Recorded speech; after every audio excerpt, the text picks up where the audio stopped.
اعوذ باللہ من الشیطان الرجیم بسم اللہ الرحمن الرحیم یا ایہا الذین آمنوا لا تحرموا طیبات ما احل اللہ لکم ولا تعتدوا ان اللہ لا يحب المعتدین صدق اللہ العظیم۔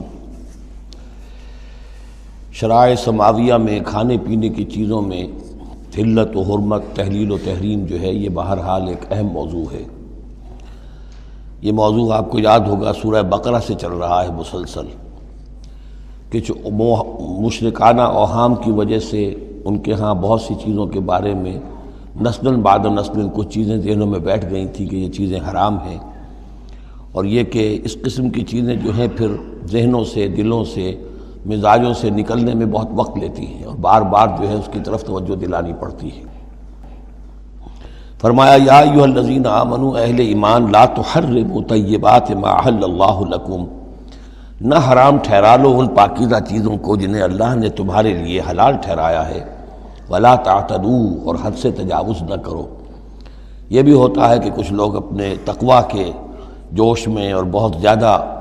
نیکی کے جذبے میں بھی بہت سی چیزیں کہ جو حلال ہیں ان کو اپنے اوپر حرام کر بیٹھتے ہیں۔ ان اللہ لا يحب المعتدین، یقیناً اللہ تعالیٰ حد سے تجاوز کرنے والوں کو پسند نہیں کرتا۔ وَكُلُوا مِمَّا رَزَقَكُمُ اللَّهُ حَلَالًا طَيِّبًا، کھاؤ ان چیزوں میں سے جو تمہارے رب نے تمہیں دی ہیں، اللہ نے دی ہیں، جو حلال بھی ہیں طیب بھی ہیں، حلال ہوں قانونی طور پر، صاف ستھری ہوں، پاک ہوں۔ وَاتَّقُوا اللَّهَ الَّذِي أَنتُم بِهِ مُؤْمِنُونَ، اور اس اللہ کا تقوی اختیار کیے رکھو کہ جس پر تمہارا ایمان ہے۔ لا یؤاخذکم اللہ باللغو فی ایمانکم، یہ قسموں کے سلسلے میں سورہ بقرہ میں بھی بات آئی تھی، اب آخری حکم آ رہا ہے۔ اللہ تعالیٰ مؤاخذہ نہیں کرے گا تم سے تمہاری قسموں میں سے جو لغو ہوتی ہیں، بغیر کسی مقصد کے، بغیر کسی ارادے کے، واللہ باللہ تکیہ کلام کے طور پر استعمال کرنا، جو عربوں کی خاص عادت تھی اور آج تک ہے۔ تو اس کو ظاہر بات ہے کوئی نہیں سمجھتا کہ یہ قسم کھا رہا ہے، یہ تو گویا کہ ان کا تکیہ کلام ہے، تو اس پر مؤاخذہ نہیں ہے۔ وَلَٰكِن يُؤَاخِذُكُم بِمَا عَقَّدتُّمُ الْأَيْمَانَ، لیکن اللہ مؤاخذہ کرے گا ان چیزوں پر کہ جو تم نے قسم باندھی ہے، عقدتم، اب اس میں تاکید باب تفعیل ہے، پورے اہتمام کے ساتھ تم نے ایک بات طے کی ہے اور اس پر قسم کھائی ہے۔ فَكَفَّارَتُهُ، اب اگر ایسی قسم کو توڑنا ہو تو اس کا ایک کفارہ ہے۔ فَكَفَّارَتُهُ إِطْعَامُ عَشَرَةِ مَسَاكِينَ مِنْ أَوْسَطِ مَا تُطْعِمُونَ أَهْلِيكُمْ، اس کو کھانا کھلانا ہے 10 مساکین کو، محتاج کو، وہ اوسط کھانا کہ جو تم اپنے گھر والوں کو کھلاتے ہو۔ او کسوتہم، یا پھر ان کو کوئی کپڑا دینا ہے۔ او تحریر رقبہ، یا تیسری شکل یہ ہے کہ کسی غلام کو آزاد کرنا ہے۔ فمن لم یجد، اور اگر کسی کے پاس ان تینوں کی کوئی صورت موجود نہ ہو، کوئی بالکل فقیر ہے اور بالکل اس کے پاس کچھ نہیں ہے، مفلس ہے، فصیام ثلاثۃ ایام، تو 3 دن کے وہ روزے رکھے۔ ذالک کفارۃ ایمانکم اذا حلفتم، یہ کفارہ ہے تمہاری قسموں کا جب کہ تم وہ قسم کھا بیٹھو۔ واحفظوا ایمانکم، اور اپنی قسموں کی حفاظت کرو۔ کذالک، اس کا مطلب یہ نہیں کہ لازماً ان کو برقرار رکھو، یعنی کہ قسم اگر ایسی ہے کہ جو کھولنی ہے، توڑنی ہے، جذبات میں کھا بیٹھے ہیں تو کفارہ دو، یہ بھی اس کی حفاظت میں آ گیا۔ واحفظوا ایمانکم کذالک یبین اللہ لکم آیاتہ لعلکم تشکرون، اس طرح اللہ تعالیٰ تمہارے لیے اپنی آیات کو واضح فرما رہا ہے تاکہ تم شکر کرو، حق ادا کرو۔ یا ایھا الذین آمنوا، اب یہ شراب اور جوئے کے بارے میں بھی آخری حکم۔ یا ایھا الذین آمنوا انما الخمر والمیسر والانصاب والازلام رجس من عمل الشیطان فاجتنبوہ لعلکم تفلحون، اہل ایمان، یقیناً شراب اور جوا اور بت اور پانسے یہ سب گندے کام ہیں، شیطان کے عمل میں سے ہیں۔ فاجتنبوہ، تو اس سے بچ کر رہو، لعلکم تفلحون، تاکہ تم فلاح پاؤ۔ تو شراب اور جوا تو پہلے بھی آ چکا ہے، لیکن انصاب اور ازلام وہ تقسیم کرتے تھے پانسوں کے ذریعے سے اور پھر ازلام کے ذریعے سے، ان کا وہ بھی ایک جوئے کی قسم بن جاتی تھی۔ تو ان تمام چیزوں کو جو ہے رجس من عمل الشیطان قرار دیا۔ انما یرید الشیطان ان یوقع بینکم العداوۃ والبغضاء، یقیناً شیطان تو یہ چاہتا ہے کہ ان چیزوں کے ذریعے سے تمہارے اندر دشمنی اور بغض پیدا کر دے۔ یہ بہت اہم بات ہے کہ شراب کے نشے میں بھی انسان چونکہ اپنا ہوش اور شعور کھو بیٹھتا ہے، تو اب اسے کچھ معلوم نہیں کیا بکواس اس نے کی ہے، کیا کر رہا ہے، اس سے بھی یہ ہے کہ بہت سے جھگڑے شروع ہو جائیں گے، فساد شروع ہو جائے گا۔ آپ کو معلوم ہے کہ بہت بڑے بڑے راز جو ہیں اس زمانے میں، بڑی بڑی حکومتوں کے، امپائرز کے، سپر پاورز کے، وہ شراب کے نشے میں جو ہے وہ چرا لیے جاتے ہیں اور وہ راز نکل جاتے ہیں۔ تو اللہ تعالیٰ یہ ان چیزوں سے تمہیں بچانا چاہتا ہے، اور شیطان چاہتا ہے کہ تمہارے مابین عداوت اور بغض پیدا کر دے۔ اسی طریقے سے جوئے میں بھی چونکہ آدمی دیکھ رہا ہے، وہ کچھ اس نے ہارا، پھر کچھ اور ہارا، پھر کچھ اور ہارا، ایک وقت آتا ہے کہ پھر وہ برسٹ ہو جاتا ہے غصے میں اور وہ آگ بگولا ہو جاتا ہے، اس لیے کہ ظاہر بات ہے اسے نظر آ رہا ہے کہ جو مجھ سے جیت رہا ہے وہ کسی محنت کی وجہ سے نہیں جیت رہا ہے۔ اگر تو کوئی محنت ہو، کوئی کوشش ہو، کسی نے کمایا ہو، تو ظاہر بات ہے اسے انسان گرج نہیں کرتا کہ ٹھیک ہے اس نے محنت کی ہے اور اس نے مجھ سے یہ مزدوری لی ہے یا مجھ سے یہ کمائی حاصل کی ہے۔ لیکن یہ کہ ایک وقت آتا ہے کہ پھر جواری جو ہے وہ آپے سے باہر ہو جاتا ہے۔ انما یرید الشیطان ان یوقع بینکم العداوۃ والبغضاء فی الخمر والمیسر، شیطان تو یہ چاہتا ہے کہ اس شراب اور جوئے کے ذریعے سے تمہارے اندر، تمہارے مابین دشمنی اور بیر پیدا کر دے، اور اس سے بھی آگے وہ یصدکم عن ذکر اللہ وعن الصلاۃ، اور یہ کہ تمہیں روکے رکھے اللہ کی یاد سے اور نماز سے۔ یہ معاملہ بھی شراب کا تو بالکل واضح ہے، لیکن یہ کہ جوئے میں بھی یہ ہوتا ہے کہ ایک آدمی دفعہ اس میں لگ جائے تو پھر یہ ہے کہ وہاں سے نکلنا مشکل ہوتا ہے۔ جیسے تاش کا معاملہ ہے یا اور شطرنج ہیں، یہ کھیل ایسے ہیں کہ جن کے اندر لگ کر پھر انسان جو ہے ان چیزوں سے غافل ہو جاتا ہے۔ فَهَلْ أَنْتُمْ مُنْتَهُونَ، تو اب باز آتے ہو یا نہیں؟ یہ انداز جو ہے یہ بڑا سخت ہے۔ اس میں پس منظر میں کیا ہے کہ تمہیں سب سے پہلی بات جو کہی گئی تھی، یسألونک عن الخمر والمیسر قل فیہما اسم کبیر ومنافع للناس واسمہما اکبر من نفعہما، تو تمہیں سمجھ لینا چاہیے تھا، اسی وقت بات آ جانا چاہیے تھا۔ جو رخ تھا اللہ تعالیٰ کی، جو مصلحت تھی، شریعت کا جو رخ تھا وہ تو واضح ہو گیا تھا۔ خیر چلیے، اس پر بھی تم نے نہیں مانا۔ پھر اگلا قدم ہم نے اٹھایا اور کہا کہ اگر شراب کے نشے میں ہو تو نماز کے قریب نہ جاؤ۔ اس سے تو پھر اب پوری طریقے سے واضح ہو جانا چاہیے تھا کہ دین کی اہم ترین چیز جو ہے وہ نماز ہے، صلاۃ و عماد الدین، دین کا ستون ہے، اور یہ جو شے ہے وہ ہمیں نماز سے روک رہی ہے، تو تمہیں چھوڑ دینا چاہیے تھا۔ بہرحال اب یہ کہ آخری بات ہماری طرف سے آ گئی ہے، فَهَلْ أَنْتُمْ مُنْتَهُونَ، تو اب بھی باز آؤ گے کہ نہیں؟ وَأَطِیعُوا اللَّهَ وَأَطِیعُوا الرَّسُولَ، اور اطاعت کرو اللہ کی اور اطاعت کرو رسول کی صلی اللہ علیہ وسلم، وَاحْذَرُوا، اور بچتے رہو۔ فَإِن تَوَلَّيْتُمْ فَاعْلَمُوا أَنَّمَا عَلَىٰ رَسُولِنَا الْبَلَاغُ الْمُبِينُ، اور اگر تم پھر جاؤ گے، پیٹھ موڑ لو گے، ہمارے اس حکم سے سرتابی کرو گے، فَاعْلَمُوا، تو جان لو، انما علی رسولنا البلاغ المبین، کہ ہمارے رسول پر تو ذمہ داری ہے صاف صاف پہنچا دینے کی۔ یہ حکم اللہ کا ہے، اللہ کا حکم پہنچانا رسول کے ذمہ تھا، رسول نے پہنچا دیا، اپنا کام کر دیا۔ اب معاملہ ہوگا اللہ کا اور تمہارا، اللہ تم سے نپٹے گا، تم سے حساب لے گا۔ یہ جو اب اگلی آیت آ رہی ہے، یہ بھی قرآن مجید کے فلسفہ، حکمت اور دین کی بڑی گہری باتوں کے ضمن میں بہت بنیادی آیت ہے۔ اور اس کا پس منظر یہ ہے کہ جب شراب کے بارے میں اتنا سخت انداز آیا کہ یہ رجسن، گندے کام ہیں، عمل شیطان میں سے ہیں، باز آتے ہو کہ نہیں، تو بہت سے مسلمانوں کو تشویش ہو گئی کہ ہم جو شراب پیتے رہے، اتنا عرصے تک پیتے رہے، یہ گندگی تو ہماری ہڈیوں میں بیٹھ گئی ہوگی۔ آج کا کوئی شخص کہے گا کہ میرا شاید کوئی سیل بھی نہ ہو جسم کا کہ جس میں شراب کے اثرات نہ پہنچ گئے ہوں، تو میں کیسے پاک ہوں گا؟ کس طریقے سے یہ چیز جو ہے اب یہ گندگی میرے جسم میں سے دھلے گی؟ تو یہ تشویش جو ہے اس کو رفع کرنے کے لیے، جیسے تحویل قبلہ کے وقت تشویش ہو گئی تھی کہ 16 مہینے جو ہم نے نمازیں پڑھی، اگر اصل قبلہ تھا کعبہ اور ہم نمازیں پڑھتے رہے بیت المقدس کی طرف رخ کر کے، تو وہ نمازیں تو ضائع ہو گئی، اور نماز ہی تو ایمان ہے۔ وما کان اللہ لیضیع ایمانکم، نہیں اللہ تعالیٰ تمہارے ایمان کو ضائع کرنے والا نہیں ہے۔ ایسے ہی یہاں ان کی دلجوئی کے لیے فرمایا، لیس علی الذین آمنوا وعملوا الصالحات جناح فیما طعموا، ان لوگوں پر جو ایمان لائے اور جنہوں نے نیک عمل کیے، کوئی گناہ نہیں ہے اس میں جو کچھ پہلے کھا پی چکے۔ کسی شے کی حرمت کے قطعی حکم کے آنے سے پہلے جو کچھ کھایا پیا گیا، جبکہ اس کی حرمت کا اعلان نہیں ہوا تھا، تو اس کا کوئی گناہ ان پر نہیں رہے گا، یہ کوئی ان کی ہڈیوں میں بیٹھ جانے والی شے نہیں ہے۔ یہ مورل لا ہے، یہ فزیکل لا نہیں ہے۔ فزیکل لا میں تو ہوتا ہے کہ کچھ چیزوں کے اثرات جو ہیں وہ دائمی ہو جاتے ہیں، مورل لا میں تو یہ ہے کہ بڑے سے بڑا گناہ ہو، کوہ احد جتنے گناہ ہوں، صدق دل سے توبہ کی جائے، سب صاف ہو جائیں گے۔ التائب من الذنب کمن لا ذنب لہ، گناہ سے حقیقی معنی میں توبہ کرنے والا بالکل ایسے ہے جیسے اس نے کبھی گناہ کیا ہی نہیں تھا، وہ تو نامہ اعمال جو ہے بالکل دھل جاتا ہے۔ لہذا اس تشویش کو اپنے قریب مت آنے دو۔ لیس علی الذین آمنوا وعملوا الصالحات جناح فیما طعموا، اب جو آ رہا ہے حصہ، اذا اتقوا وآمنوا وعملوا الصالحات ثم اتقوا وآمنوا ثم اتقوا واحسنوا واللہ یحب المحسنین، جب تک کہ وہ تقوی کی روش اختیار کیے رکھیں اور ایمان لائیں اور نیک عمل کریں، پھر اور تقوی میں بڑھیں اور ایمان لائیں، پھر اور تقوی میں بڑھیں اور درجہ احسان پہ فائز ہو جائیں۔ واللہ یحب المحسنین، اور اللہ تعالیٰ محسنوں سے محبت کرتا ہے۔ یہ تین درجے ہیں اصل میں۔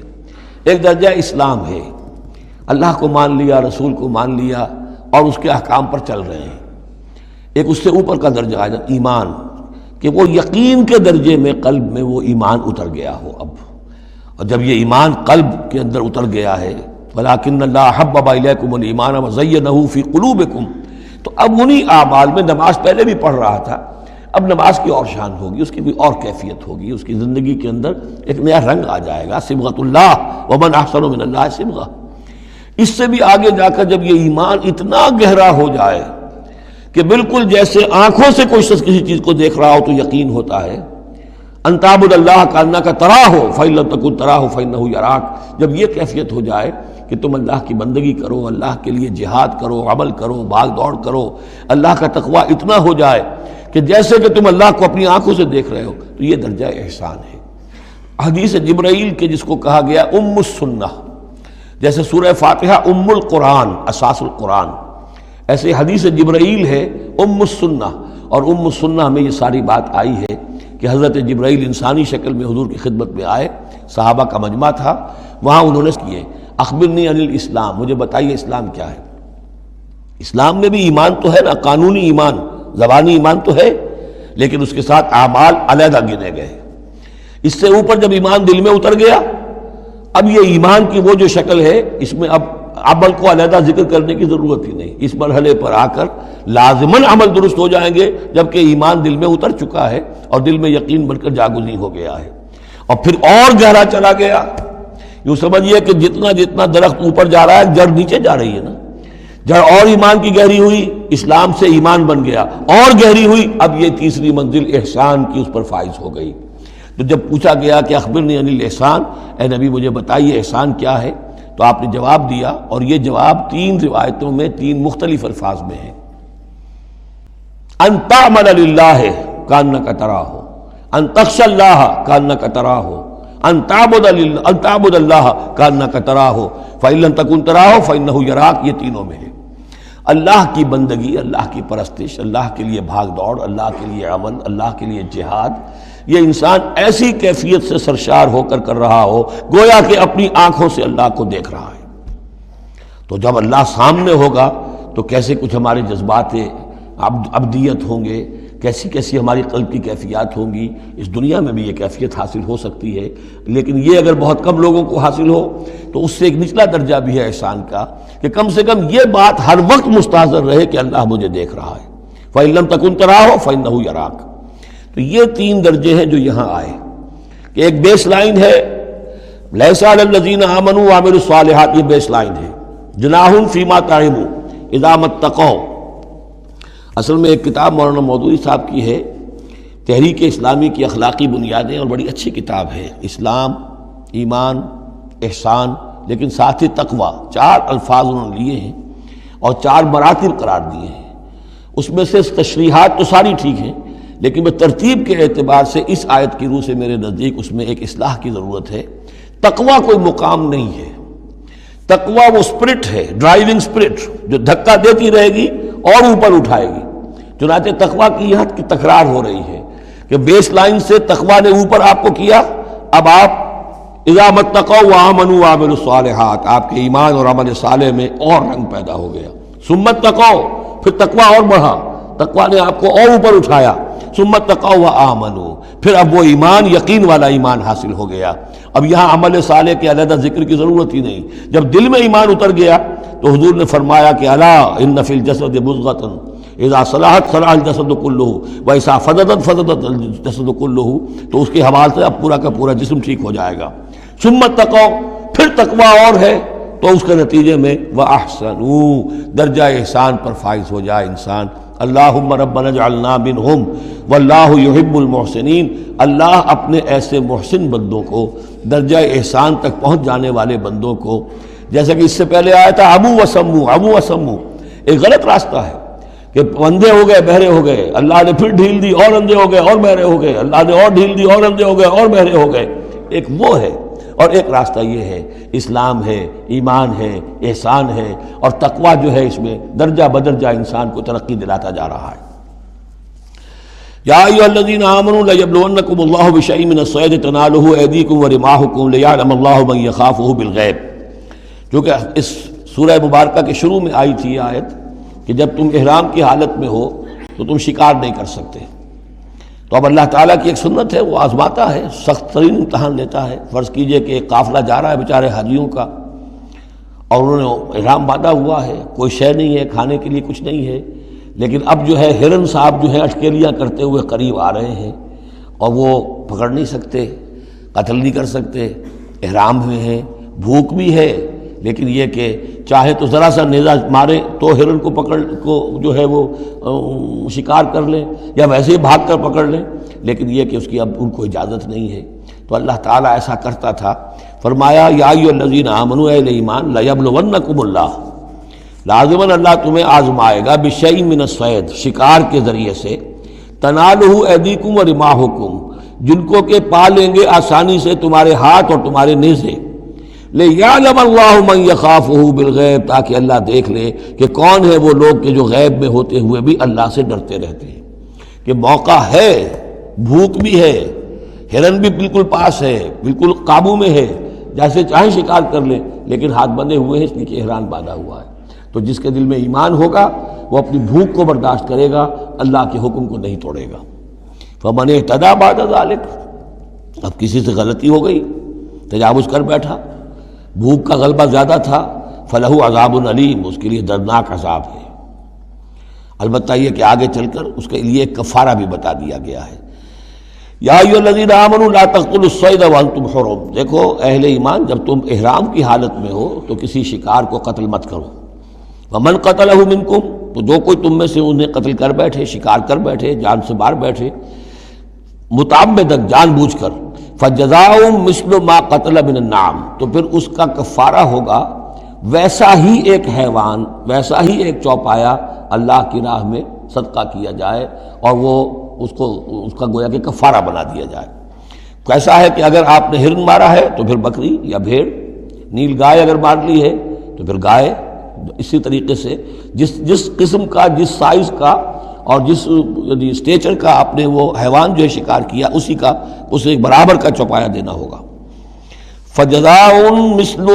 ما قتل من النعم یحکم بہ ذوی عدل منکم، دو آدمی تمہارے جو ہوں معتبر، وہ چاہیے کہ وہ اس کی گواہی دے کہ ہاں یہ جانور جو اس نے شکار کیا ہے یہ اس کے برابر ہو جائے گا۔ ہدیم بالغ الکعبہ، اور یہ ہدی ہوگی اب یہ جانور، کعبے تک اس کا پہنچنا ہے، کعبے کی نظر ہوگا یہ، او کفارۃ، یا پھر اس کا ایک کفارہ اور بھی ہے، طعام و مساکین، کچھ مساکین کو کھانا کھلانا، صدقہ فطر کے حساب سے ہے یہ جو فقہا نے لکھا ہے، او عدل ذالک صیامن، یا اتنے ہی روزے رکھنا۔ وہ بھی دیکھنا ہوگا کہ جانور جو تھا، بکری تھی، ہرن تھا، کتنے آدمی اس کو کھا سکتے تھے، اتنے آدمیوں کو کھانا کھلاؤ، یا پھر اتنے دن کے جو ہے وہ عدل ذالک صیامن روزے رکھو، لیذوق وبال امرہ، تاکہ وہ اپنے کیے کا کی سزا جو ہے وہ پالے۔ عفا اللہ عما سلف،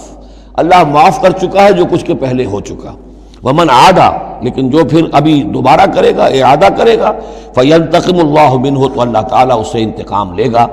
واللہ عزیز ذو انتقام، اور یقیناً اللہ تعالیٰ زبردست ہے، انتقام لینے والا، بدلہ لینے والا۔ احل لکم صید البحر وطعامہ متاعا لکم، البتہ یہ کہ اگر کشتیوں کے ذریعے سے، جہازوں کے ذریعے سے حاجی لوگ آ رہے ہوں تو ان کے لیے چھوٹ ہے، وہ احرام کی حالت میں بھی جو مچھلی ہے اس کا شکار کر سکتے ہیں۔ احل لکم صید البحر، سمندر کا، دریا کا جو شکار ہے وہ تمہارے لیے حلال کیا گیا، وطعامہ متاعا لکم وللسیارہ، اور اس کا جو دریا کا کھانا ہے وہ تمہارے لیے بہت اچھا جو ہے فائدے کی چیز ہے، اور سب مسافروں کے لیے۔ اور آج آپ کو معلوم ہے کہ یہ سی فوڈ جو ہے یہ دنیا میں کس قدر یعنی اب معروف بھی ہے، محبوب بھی ہے، مقبول بھی ہے، اور بہت سی برائیوں سے اور بیماریوں سے بچانے والا بھی ہے۔ سی فوڈ یہ تو اب ایک بڑا سمجھیے کہ پوری دنیا کے اندر غذا کا ایک نیا خزانہ ہے کہ جو سامنے آیا لوگوں کے۔ تو فرمایا وَطَعَامُهُ مَتَاعًا لَكُمْ وَلِلسَّيَّارَةِ، اس کا جو طعام ہے جو سمندر کے اندر اللہ نے پیدا کیا ہوا ہے، مچھلیاں ہیں یا اور کوئی اسی طریقے کی اللہ نے تمہارے لیے کھانے کی چیزیں پیدا کی ہیں۔ وَحُرِّمَ عَلَيْكُمْ صَيْدُ الْبَرِّ مَا دُمْتُمْ حُرُمًا، لیکن خشکی پر شکار کرنا تمہارے لیے جب تک کہ تم احرام میں ہو حرام کر دیا گیا۔ وَاتَّقُوا اللَّهَ الَّذِي إِلَيْهِ تُحْشَرُونَ، اور اللہ کا تقوی اختیار کیے رکھو جس کی طرف کہ تمہیں لازماً جمع کر دیا جائے گا، لے جائے جاؤ گے گھیراؤ کر کے۔ جعل اللہ الکعبۃ البیت الحرام قیاما للناس، اللہ تعالیٰ نے کعبے کو جو بیت الحرام ہے، بزرگی والا گھر ہے، اسے لوگوں کے قیام کا باعث بنا دیا ہے۔ والشہر الحرام، اور شہر حرمت والا شہر بھی اللہ تعالیٰ نے معین کیا ہے۔ والہدیہ، اور قربانی کے جانور ان کا بھی ذکر ہو چکا ہے اس سورت کے شروع میں۔ والقلائد، اور وہ جانور جن کے گلوں میں پٹے ڈال دیے گئے ہوں نشانی کے طور پر کہ یہ کعبے کے لیے ہدی کے جانور ہیں، یہ سب اللہ تعالیٰ کی طرف سے ہے، اس کی توثیق ہو رہی ہے۔ یعنی یہ کوئی تمہاری جاہلیت کی روایات نہیں ہیں، یہ چیزیں جو ہیں کعبے کی حرمت اور عظمت، اسی طریقے سے شہر حرام، اسی طریقے سے ہدی کے جانور، اور وہ کہ جن کے گلوں میں پٹے پڑے ہوئے ہوں ہدی کے جانور ہونے کے اعتبار سے۔ ذالک لتعلموا ان اللہ یعلم ما فی السماوات و ما فی الارض، یہ اس لیے کہ تم اچھی طرح جان لو کہ اللہ تعالیٰ کو آسمانوں اور زمین کی ہر شے کا علم حاصل ہے۔ ان اللہ بکل شیء علیم، اللہ تعالیٰ ہر چیز کا علم رکھتا ہے۔ اس کے مقابلے میں 4 چیزیں آئیں گی جو ان کے ہاں حرام ہو گئی تھی، ان کو پھر کہا جا رہا ہے کہ اس کے لیے کوئی سند نہیں ہے کتاب میں موجود، وہ بعد میں آئیں گی۔ اعلموا ان اللہ شدید العقاب، جان لو کہ اللہ تعالیٰ سزا دینے میں بہت سخت ہے۔ وان اللہ غفور الرحیم، اور اللہ غفور اور رحیم بھی ہے، یعنی اس کی تو دونوں شانیں ہیں۔ اب تم دیکھو کہ تم اپنے آپ کو کس شان کے ساتھ متعلق کر رہے ہو، کس کا مستحق بنا رہے ہو، اس کی عقوبت کا یا اس کی رحمت اور مغفرت کا۔ ما علی الرسول الا البلاغ، ہمارے رسول پر سوائے پہنچا دینے کی کوئی ذمہ داری نہیں، باقی ساری ذمہ داری اب تمہاری ہے۔ واللہ یعلم ما تبدون وما تکتمون، اور اللہ جانتا ہے جو کچھ کہ تم ظاہر کرتے ہو اور جو کچھ کہ تم چھپاتے ہو۔ قل لا یستوی الخبیث والطیب، اے نبی کہہ دیجئے ناپاک اور پاک برابر نہیں ہو سکتے۔ ولو اعجبک کثرت الخبیث، چاہے ناپاک شے کی کثرت جو ہے وہ تمہاری آنکھوں کو اچھی لگے۔ آدمی تو چاہتا ہے بہتات ہونی چاہیے بس ہر چیز کی، ناجائز حرام سے آیا ہوا مال ہو جمع ہو گیا ہے اچھا لگے گا آپ کو، ہے خبیث ہو۔ تو خبیث اور طیب برابر نہیں ہو سکتے، چاہے کثرت جو ہے خبیث کی وہ جو آنکھوں کو چکا چوندھ تو کرتی ہے، نظر کو خیرہ کرتی ہے، چمک تہذیب حاضر کی۔ فاتقوا اللہ یا اولی الالباب لعلکم تفلحون، تو اللہ کا تقوی اختیار کرو اے ہوش مندو تاکہ تم فلاح پاؤ۔ یا ایھا الذین آمنوا لا تسألوا عن اشیاء ان تبد لکم تسؤکم، اہل ایمان ان چیزوں کے بارے میں سوال نہ کرو کہ وہ اگر تم پر کھول دی جائیں، واضح کر دی جائیں تو تمہیں اچھی نہیں لگیں گی، تمہیں بری لگیں گی۔ بعض چیزوں کی طرف سے اللہ تعالیٰ نے خود خاموشی اختیار کی ہوتی ہے، خام خواہ سوال کر کر کے اور اس کو اپنے اوپر جو ہے ذمہ داری کو بڑھا لینا، یہ بھی ایک جو خاص قسم کی مذہبی ذہنیت ہوتی ہے، کھودنے کریدنے کی اور بال کا کھال اتارنے کی، اس کا نتیجہ یہ نکلتا ہے۔ چنانچہ حج کے بارے میں جب آیت نازل ہوئی وَلِلَّهِ عَلَى النَّاسِ حِجُّ الْبَيْتِ مَنِ اسْتَطَاعَ إِلَيْهِ سَبِيلًا، یہ سورہ آل عمران میں ہم پڑھ آئے ہیں۔ تو ایک صاحب کھڑے ہو گئے کہ حضور کیا ہر سال فرض ہے؟ حضور نے سوال سن لیا لیکن سنا انسنا کر دیا، دوسری طرف رخ کر لیا۔ اب وہ ادھر تشریف لے آئے، حضور کیا ہر سال فرض ہے؟ حضور نے پھر جو ہے مجھ سے اغماض برتا، پھر آپ نے رخ موڑ لیا، تیسری مرتبہ پھر آپ ناراض ہوئے کہ دیکھو اگر میں ہاں کہہ دوں تو قیامت تک کے لیے ہر سال حج فرض ہو جائے گا۔ جس چیز کے اندر اللہ تعالیٰ نے اجمال رکھا ہے اس میں تمہاری اس میں بہتری ہے، جو شخص ہر سال کر سکتا ہو کرے،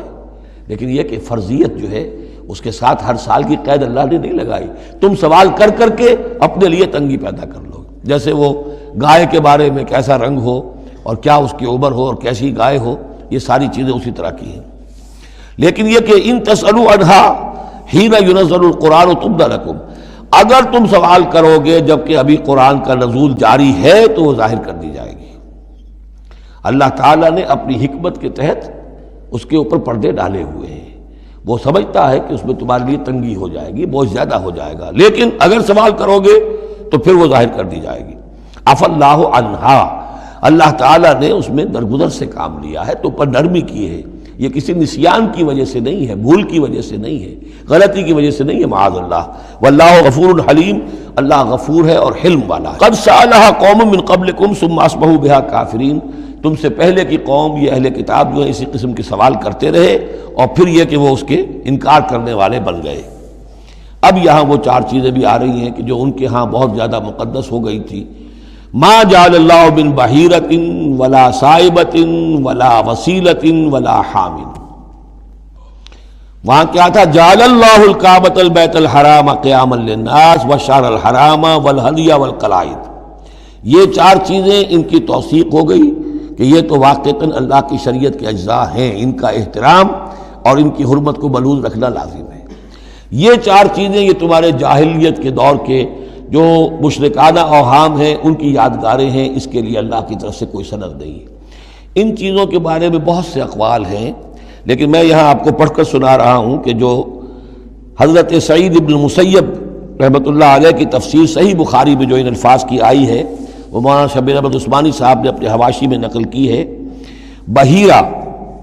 جس جانور کا دودھ بتوں کے نام کر دیتے تھے کوئی اپنے کام میں نہ لاتا تھا۔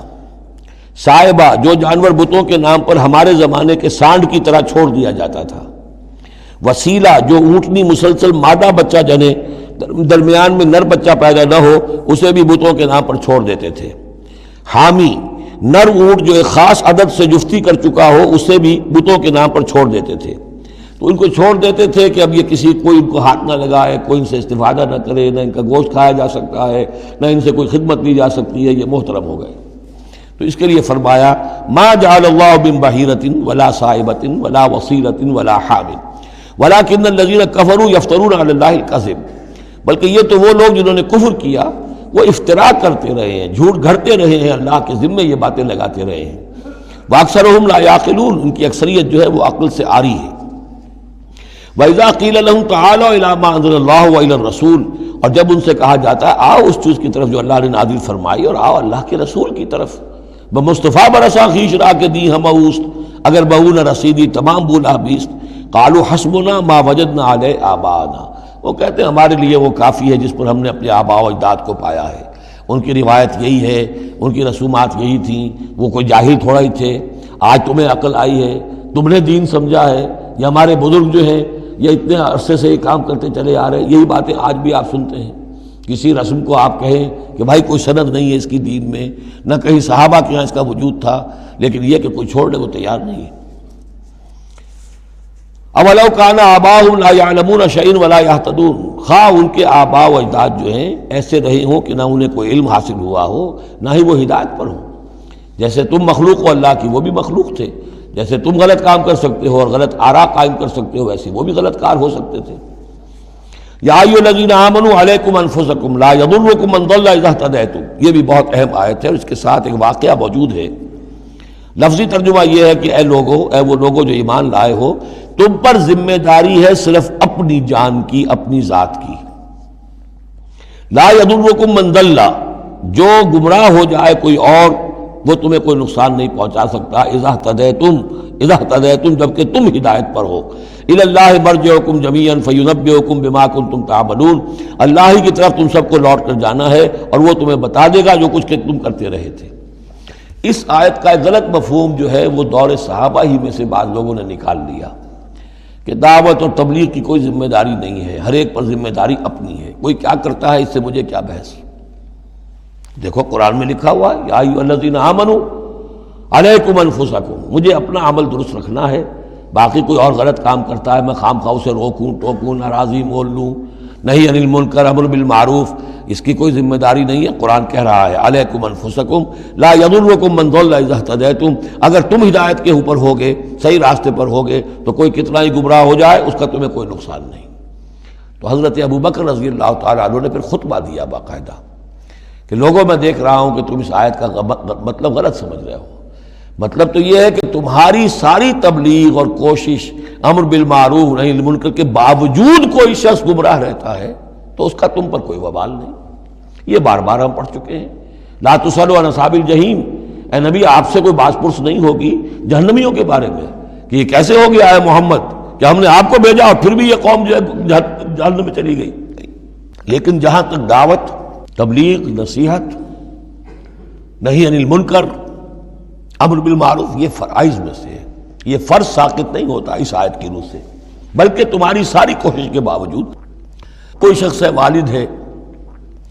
بچہ فرض کیجئے اس کا کہیں آوارہ ہو گیا ہے، اپنی امکانی حد تک کوشش کیے جا رہا ہے، نہیں بچہ راستے پر آ رہا، تو ظاہر بات ہے کہ اللہ کے ہاں اگر اس نے پوری کوشش کی ہے، جد و جہد کی ہے، کوئی کوتاہی نہیں چھوڑی ہے اس میں، تو اب اس کا وبال اس پر تو نہیں آئے گا، لیکن اپنا فرض ادا کرنا لازم ہے۔ یا ایھا الذین آمنوا علیکم انفسکم لا یضرکم من ضل اذا اہتدیتم الی اللہ مرجعکم جمیعا فینبئکم بما کنتم تعملون، تو تم سب کو لوٹ کر جانا ہے اللہ ہی کی طرف، اور پھر وہ تمہیں جتلا دے گا جو کچھ کہ تم کرتے رہے تھے۔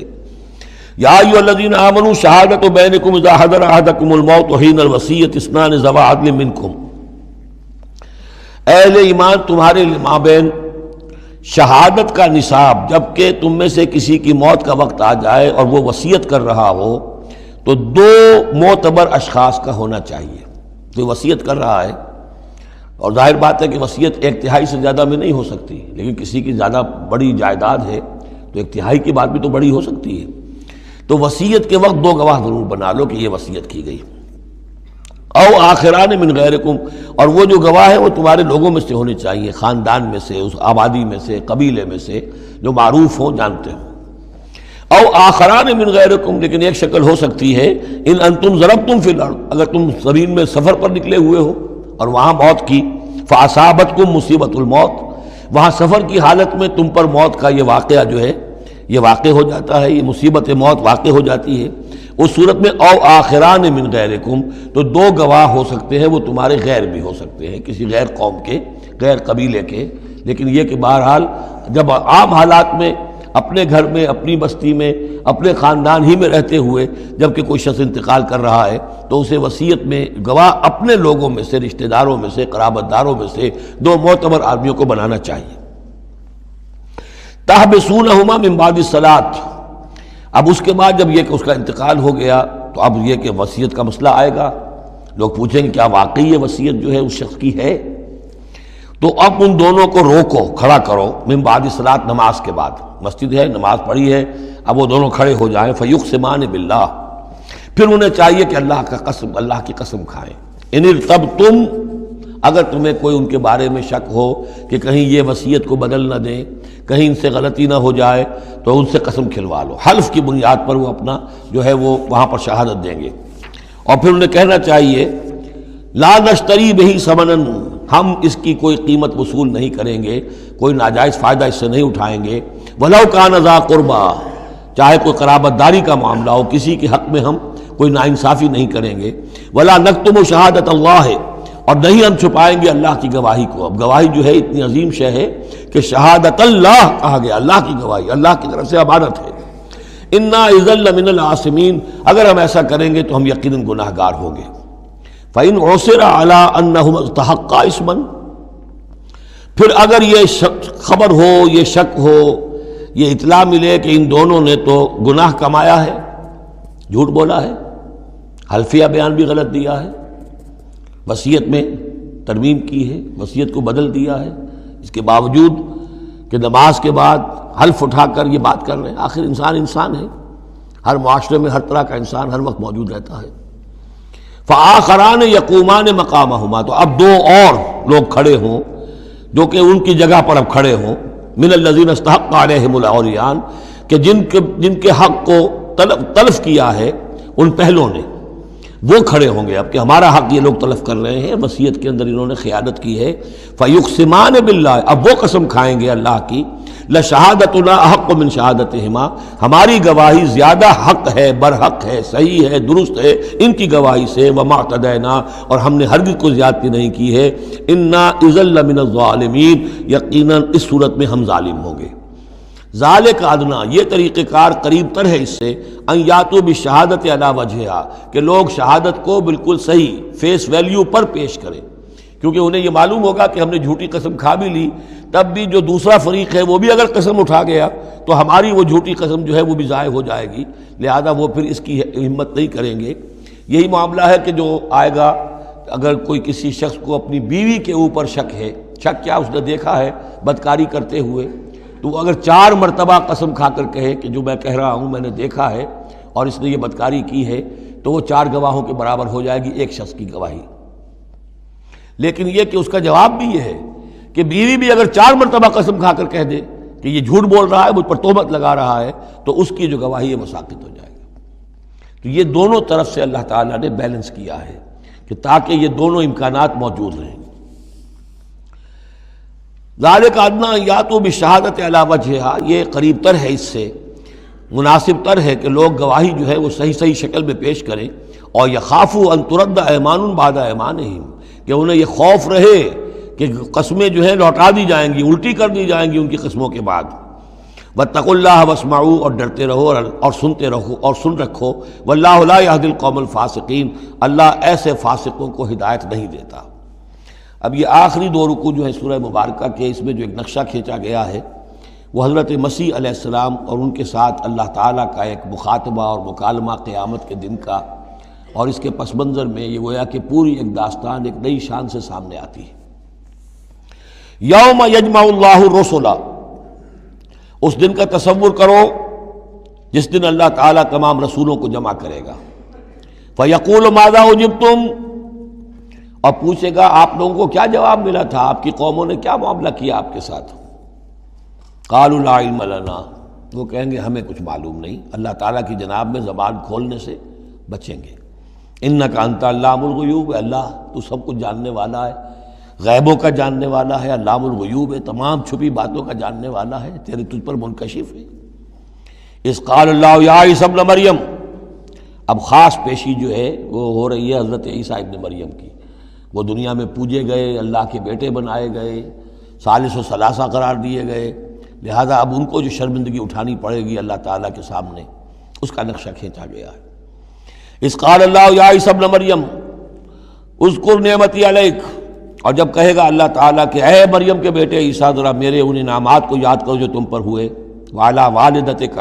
اور تمہاری والدہ پر ہوئے، اذ ایدتک بروح القدس، جبکہ میں نے تمہیں مدد پہنچائی، تائید کی تمہاری روح القدس سے، جبرائیل کے ذریعے سے، تکلم الناس فی المہد وکہلا، تم نے گفتگو کی لوگوں کے ساتھ، پگھوڑے میں بھی، گود میں بھی، انفینسی میں بھی، اور کہلن، اور پوری طریقے سے جوان اور پورے طریقے سے ایک ایڈلٹ کی حیثیت سے بھی۔ وَإِذْ عَلَّمْتُكَ الْكِتَابَ وَالْحِكْمَةَ وَالتَّوْرَاةَ وَالْإِنْجِيلَ، اب وہ الفاظ آگے آل عمران والے، اور یاد کرو ہمارے اس احسان کو جب میں نے تمہیں سکھائی کتاب بھی اور حکمت بھی، یعنی تورات بھی اور انجیل بھی، درمیان کا واو یعنی کے معنی میں آئے گا، واو تفسیر۔ وَإِذْ تَخْلُقُ مِنَ الطِّينِ كَهَيْئَةِ الطَّيْرِ بِإِذْنِي، اور یاد کرو جب کہ تم بناتے تھے گارے سے پرندے کی ایک شکل میرے حکم سے، فَتَنْفُخُ فِيهِ فَتَكُونُ طَيْرًا بِإِذْنِي، پھر تم اس میں پھونک مارتے تھے تو وہ ایک اڑتا ہوا پرندہ ہو جاتا تھا میرے حکم سے۔ وَتُبْرِئُ الْأَكْمَحَ وَالْأَبْرَصَ بِإِذْنِي، اور تم اچھا کر دیتے تھے مادرزاد اندھے کو بھی اور کوڑھی کو بھی میرے حکم سے۔ وَإِذْ تُخْرِجُ الْمَوْتَىٰ بِإِذْنِي، اور جب کہ تم مردے کو کھڑا کر دیتے تھے، چلنے والا بنا دیتے تھے، بِإِذْنِي، میرے حکم سے۔ وَإِذْ كَفَفْتُ بَنِي إِسْرَائِيلَ عَنْكَ، اور یاد کرو میرے اس احسان کو کہ میں نے بنی اسرائیل کے ہاتھ روک لیے تم سے، ان کے ہاتھ تم تک نہیں پہنچنے دیے۔ یہ وہی واقعہ ہو گیا کہ حضرت مسیح گرفتار نہیں ہوئے۔ حضرت مسیح کو عین اس وقت جب کہ وہ پولیس والے داخل ہوئے باغ میں، 4 فرشتے اترے ہیں اور لے کر آسمان پر چلے گئے۔ وَإِذْ كَفَفْتُ بَنِي إِسْرَائِيلَ عَنْكَ، میں نے ہاتھ روکے رکھے بنی اسرائیل کے تجھ سے۔ اِذْ جِئْتَهُم بِالْبَيِّنَاتِ، جب تم ان کے پاس آئے کھلے معجزوں کے ساتھ۔ فَقَالَ الَّذِينَ كَفَرُوا مِنْهُمْ، تو کہا ان لوگوں نے جنہوں نے ان میں سے کفر کیا، إِنْ هَذَا إِلَّا سِحْرٌ مُبِينٌ، نہیں ہے یہ تو بالکل کھلا یقیناً، إِنْ هَذَا إِلَّا، نہیں ہے یہ مگر کھلا جادو۔ وَإِذْ أَوْحَيْتُ إِلَى الْحَوَارِيِّينَ، اور پھر ذرا یاد کرو میرے اس احسان کو کہ میں نے اشارہ کر دیا، دل میں ڈال دیا وحی کی حواریین کی طرف۔ یہ وحی خفی، حواریین کو ظاہر بات ہے وحی جلی جو ہے، وحی نبوت تو نہیں آ سکتی، لیکن جیسے کہ شہد کی مکھی کے لیے وحی کا لفظ آ گیا ہے، آسمانوں کو وحی کی اللہ تعالیٰ نے، تو یہ وحی خفی ہے۔ وَإِذْ أَوْحَيْتُ إِلَى الْحَوَارِيِّينَ، اور جب میں نے اشارہ کیا، الہام کر دیا حواریین کو، ان آمنوا بی و برسولی، ایمان لاؤ مجھ پر بھی اور میرے رسول پر بھی۔ قالوا آمنا واشہد باننا مسلمون، اور انہوں نے کہا کہ ہم ایمان لائے اور اے عیسیٰ آپ بھی گواہ رہیے کہ ہم اللہ کے فرما برداروں میں سے ہیں۔ اذ قال الحواریون، اور ذرا یاد کرو اس واقعے کو جب کہ حواریین نے یہ کہا، یا عیسیٰ ابن مریم، اے عیسیٰ مریم کے بیٹے، حل تستطیع ربک، کیا آپ کے رب کو یہ قدرت حاصل ہے، ان ینزل علینا مائدۃ من السماء، کہ ہم پر آسمان سے ایک دسترخوان اتر آئے۔ قال اتقوا اللہ ان کنتم مؤمنین، تو عیسیٰ نے کہا کہ اللہ کا تقوی اختیار کرو اگر تم ایمان رکھتے ہو، ایسی دعائیں نہیں کرنی چاہیے، ایسے مطالبے نہیں کرنے چاہیے۔ قالوا نرید ان ناکل منہا، انہوں نے کہا نہیں، ہم چاہتے ہیں کہ آسمان سے ایک خوان اترے اور اس میں ہمارے لیے غذا ہو اور ہم اس میں سے کھائیں، وتطمئن قلوبنا، اور ہمارے دل بالکل مطمئن ہو جائیں۔ یعنی وہ ایسی بات ہو گئی جیسے حضرت ابراہیم نے کہا تھا ارنی کیف تحیی الموتیٰ، اس طرح کا کوئی مشاہدہ وہ بھی مانگ رہے تھے۔ وَنَعْلَمَ، اور ہمیں یہ معلوم ہو جائے پوری طریقے سے، ان قد صدقتنا، کہ آپ نے جو باتیں بھی ہم سے کہی ہیں بالکل سچی ہیں، کسی شک و شبے کی کوئی گنجائش نہیں۔ وَنَكُونَ عَلَيْهَا مِنَ الشَّاهِدِينَ، اور ہم ان تمام باتوں پر پورے گواہ بن جائیں، ہمیں وہ یقین کامل حاصل ہو جائے کہ پھر ہم آپ کی جانب سے جب تبلیغ کریں لوگوں کے اندر تو ہمارے اپنے دل میں کہیں کسی شک و شبے کا کوئی کانٹا چبھا ہوا باقی نہ رہ گیا ہو۔ قال عیسیٰ ابن مریم، تو اس پر حضرت عیسیٰ ابن مریم نے دعا کی، اللہم ربنا انزل علینا مائدۃ من السماء، اے اللہ، اے ہمارے رب، اتار دے ہم پر ایک دسترخوان، ایک خوان بھرا ہوا آسمان سے، تکون لنا عیدن، وہ ہمارے لیے ایک عید بن جائے گا، جشن کی بات ہو جائے گی، آسمان سے خاص تیرے ہاں سے کھانا ہمارے لیے آئے، لأولنا وآخرنا، ہمارے پہلوں کے لیے بھی پچھلوں کے لیے بھی، وآیۃ منک، اور ایک نشانی بن جائے گی تیری جانب سے، وارزقنا، اور ہمیں رزق عطا فرما، وانت خیر الرازقین، اور یقیناً تو بہترین رزق دینے والا ہے۔ قال اللہ نے جواباً ارشاد فرمایا، انی منزلها علیکم، ٹھیک میں نازل کر دوں گا وہ تم پر، فمن یکفر بعد منکم، لیکن پھر اس کے بعد جو کوئی کفر کی روش اختیار کرے گا، فانی اعذبہ عذابا لا اعذبہ احد من العالمین، پھر اس کو میں وہ عذاب دوں گا جو تمام جہانوں میں کسی اور کو نہیں دوں گا۔ یعنی جب اس طرح کا خرق عادت کوئی چیز دکھا دی جائے، کھلا معجزہ، پھر رعایت نہیں ہوتی۔ چنانچہ قوموں کا معاملہ یہی تھا، قوم سمود نے مطالبہ کیا حضرت صالح علیہ السلام سے کہ ابھی اس چٹان میں سے ایک گابن جو اونٹنی برآمد ہو جانی چاہیے، وہ اونٹنی جو ہے برآمد ہو گئی، لیکن اب رعایت نہیں تھی۔ اب اگر ایمان نہیں لاؤ گے تو اب کہہ دیا گیا چند دن ہے تم بس ہو گے، اب اس کے بعد ختم ہو جاؤ گے۔ اس لیے کہ اس قسم کی نشانیاں دکھانے کے بعد پھر وہ رعایت نہیں رہتی، مہلت ختم ہو جاتی ہے۔ یہ بات بہت تفصیل سے آئے گی سورہ شعراء میں کہ اے نبی، یہ جو آپ سے نشانیاں مانگ رہے ہیں اور ہم نہیں دکھا رہے، یہ ان کی خیر خواہی میں، اگر جس قسم کی نشانی یہ مانگ رہے ہیں وہ ہم دکھا دیں گے تو ان کی مہلت ابھی ہمیں ختم کرنی ہوگی، پھر ان کو مزید رعایت نہیں دی جا سکے گی۔ اور اس قسم کے معجزے دیکھ کر پہلے بھی کوئی ایمان نہیں لایا، نہ یہ لائیں گے۔ اندر جو فساد ہے نیت کا، وہ کہاں انہیں ماننے دے گا۔ نہ قوم صالح نے مانا، حالانکہ ان کو اپنی نگاہوں کے سامنے انہوں نے ایسا معجزہ دیکھ لیا۔ حضرت عیسیٰ کے معجزوں کو یہودیوں نے نہیں مانا، جادو قرار دیا۔ تو معجزے سے ایمان تو کوئی لایا نہیں، سوائے وہ جادوگر جو تھے حضرت موسیٰ علیہ السلام سے جن کا مقابلہ ہوا تھا۔ باقی یہ کہ عام قوم جو ہے، فرعون تو ایمان نہیں لایا، فرعون کے جو درباری ہیں وہ ایمان نہیں لائے۔ تو اس لیے یہ جو ہوتا ہے کہ اگر کوئی اس قسم کی نشانی دکھا دی جائے تو یہ اصل میں پھر لوگوں کے لیے اس اعتبار سے ان کے خلاف جا پڑتی ہے کہ ابھی اللہ کچھ اور مہلت دیتا، کچھ اور ڈھیل دیتا، کچھ اور لوگ سمجھ لیتے، کچھ اور لوگوں کو ایمان کی توفیق مل جاتی اور وہ سلسلہ بند ہو جاتا ہے۔ قال اللہ انی منزلها علیکم فمن یکفر بعد منکم، میں نازل تو کر دوں گا تم پر وہ، لیکن پھر اس کے بعد جو کوئی بھی تم میں سے کوئی کفر کی روش اختیار کرے گا، ناشکری کرے گا، فإنی اعذبہ عذابا لا اعذبہ احد من العالمین، تو پھر اس کو عذاب وہ دوں گا جو تمام جہانوں میں کسی اور کو نہیں دوں گا۔ وَإِذْ قَالَ اللَّهُ يَا عِيسَى ابْنَ مَرْيَمَ، اب یہ آخری ڈراپ سین ہے اس کا اور بہت سخت ہے یہ۔ اور جب کہے گا اللہ تعالیٰ، اے مریم کے بیٹے عیسیٰ، أَأَنْتَ قُلْتَ لِلنَّاسِ اتَّخِذُونِي وَأُمِّيَ إِلَٰهَيْنِ مِن دُونِ اللَّهِ، کیا تم نے کہا تھا لوگوں سے کہ مجھے اور میری ماں کو بھی الہ بنا لینا، معبود بنا لینا اللہ کے سوا، تم نے کہا تھا؟ قال سبحانک، حضرت عیسیٰ فرمائیں گے، عرض کریں گے، اللہ تو پاک ہے، ما یکون لی ان اقول ما لیس لی بحق، میرے لیے کیسے ممکن تھا کہ میں وہ بات کہتا جس کے کہنے کا مجھے کوئی حق حاصل نہیں۔ ان کنت قلتہ فقد علمتہ، اگر میں نے وہ بات کہی ہوتی تو پروردگار وہ تیرے علم میں ہوتی۔ تعلم ما فی نفسی، تو جانتا ہے جو کچھ میرے جی میں ہے، ولا اعلم ما فی نفسک، میں تو نہیں جانتا جو تیرے جی میں ہے۔ انک انت علام الغیوب، یقیناً تو تمام غیبوں کا جاننے والا ہے، حقیقت تیری نگاہ کے سامنے تو موجود ہے۔ ما قلت لہم، میں نے ہرگز ان سے کچھ نہیں کہا، الا ما امرتنی بہ، مگر وہی کچھ جس کا کہ تو نے مجھے حکم دیا تھا، ان اعبدوا اللہ ربی و ربکم، اور وہ یہی بات تھی کہ میں نے ان سے یہی کہا تھا کہ پرستش کرو اور بندگی کرو اللہ کی جو میرا بھی رب ہے اور تمہارا رب ہے، مجھ بھی رب ہے۔ وکنت علیہم شہیدا ما دمت فیہم، اور میں تو ان کے اوپر جب تک ان میں موجود تھا ان کا نگران تھا، ان کے اوپر میں ان کی دیکھ بھال کر رہا تھا۔ یہاں یہ خبردار ہونا نگرانی کرنے کے معنی میں ہے۔ وکنت علیہم شہیدا ما دمت فیہم فلما توفیتنی، جب تو نے مجھے اٹھا لیا۔ اب یہاں بھی توفیتا موت کے معنی میں نہیں ہے،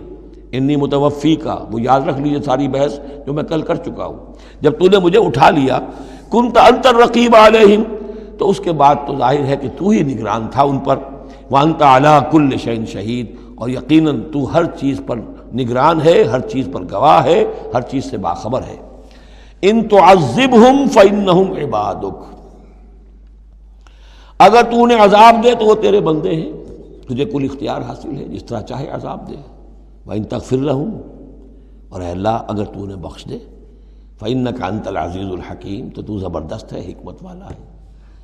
یہ بہترین انداز ہے، میں درخواست بھی ہے، معافی کی درخواست بھی ہے۔ وہ اپنی شفقت، رافت نوع انسانی کے حق میں انبیاء کے اندر جو ہوتی ہے، لیکن اس سے آگے بڑھ کے بھی نہیں کہہ سکتے۔ مقام عبدیت یہی ہے، العبد عبد وإن ترقى والرب رب وإن تنزل، اختیار تیرا ہے۔ ان تعذبہم فإنہم عبادک، اے اللہ تو اگر انہیں عذاب دے تو تیرے بندے ہیں، تیری مخلوق ہیں۔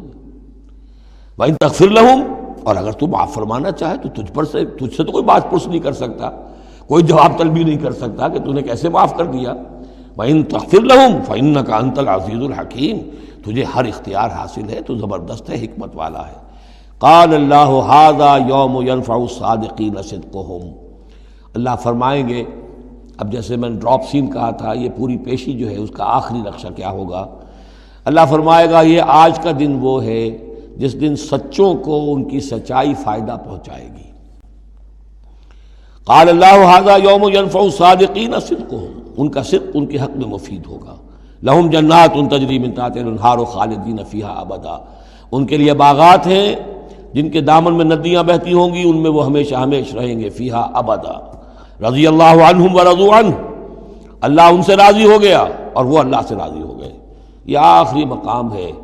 رضامندی باہمی، اللہ تم سے راضی، تم اللہ سے راضی۔ رضی اللہ عنہم ورضوا عنہ، ذالک الفوز العظیم، اور یہی ہے بہت بڑی کامیابی۔ للہ ملک السماوات والارض، اللہ ہی کے لیے ہے آسمانوں اور زمین کی بادشاہی، وما فیہن، اور جو بھی ان سب میں ہے اس کی بادشاہی، اس کا اختیار اسی کے ہاتھ میں ہے۔ وہو علی کل شیء قدیر، اور وہ ہر چیز پر قادر ہے۔ یہاں اللہ کے فضل و کرم سے سورہ انعام، سورہ مائدہ ختم ہوئی۔ نوٹ کر لیجئے، سورہ نساء پر پہلی منزل ختم ہو گئی تھی، سورہ مائدہ پر مکی اور مدنی جو سورتوں کے گروپ سے ان کا پہلا گروپ ختم ہو گیا۔ ایک مکی سورت سورہ فاتحہ، اگرچہ حجم میں بہت چھوٹی، مانن بہت عظیم، پورے قرآن کے ہم وزن۔ وَلَقَدْ آتَيْنَاكَ سَبْعًا مِّنَ الْمَثَانِي وَالْقُرْآنِ الْعَظِيمِ، یہ سورہ ہجر میں آیت پڑھیں گے اور اس کے بارے میں یہی رائے ہے مفسرین کی کہ یہ سورہ فاتحہ کے بارے میں۔ لیکن چار یہ عظیم ترین صورتیں جو ہیں جو مدنیات ہیں، بقرہ، آل عمران، نساء اور مائدہ، اور دو دو کے جوڑوں کی شکل میں۔ ان کا عمود کیا تھا؟ ایک تو شریعت آسمانی مکمل، نمبر دو اس میں اہل کتاب سے گفتگو، رد و قضا، ان پر الزام، انہیں دعوت، وہ سارا جو کچھ تھا، ان کی غلط باتوں پر تنقید، ان کی غلط عقائد کی نفی، ان کی تاریخ کے اندر جو جو اہم واقعات ہیں ان کا تذکرہ، پھر اس کے نتیجے میں ان کا معزول کیا جانا اس منصب سے جس پر وہ 2000 برس سے فائز تھے، امت محمد صلی اللہ علیہ وسلم کا فائز کیا جانا، یہ بھی آخری درجے میں اس گروپ میں یہ بات مکمل ہو گئی۔ اگلا گروپ میں نے پہلے ہی دن آپ کو بتایا تھا کہ اس اعتبار سے بڑا متوازن ہے، اس میں 2 سورتیں مکی ہیں، 2 مدنی ہیں۔ الانعام الاعراف مکیات، الانفال التوبہ مدنیات۔ ان میں جو تقسیم ہے، جو مکیات ہیں اور مدنیات ہیں اس گروپ کی، اس میں سارا معاملہ ہے مشرکین عرب کے ساتھ۔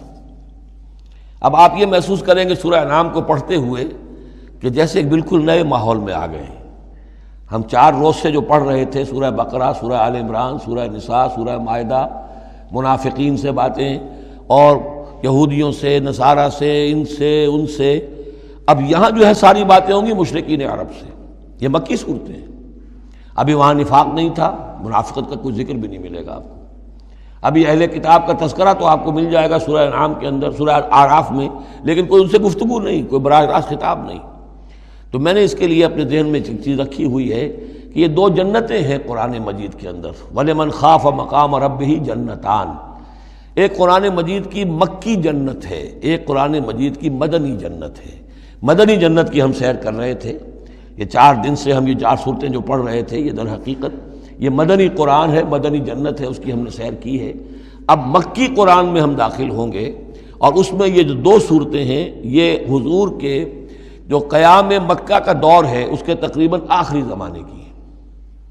یہ گویا کہ اس اعتبار سے مشرکین جو تھے عرب کے اور جو بنی اسماعیل تھے ان پر اتمام حجت اسی طور سے جس طور سے کہ اہل کتاب پر اتمام حجت ہے ان مدنی صورتوں میں، اسی طور پر مشرکین عرب پر، بنی اسماعیل پر اتمام حجت ان 2 صورتوں میں ہے۔ پھر ان میں ایک بڑی پیاری تقسیم ہے۔ مکی صورتوں میں چونکہ ظاہر بات ہے کہ اہم ترین مضمون ایمان کا ہوتا ہے،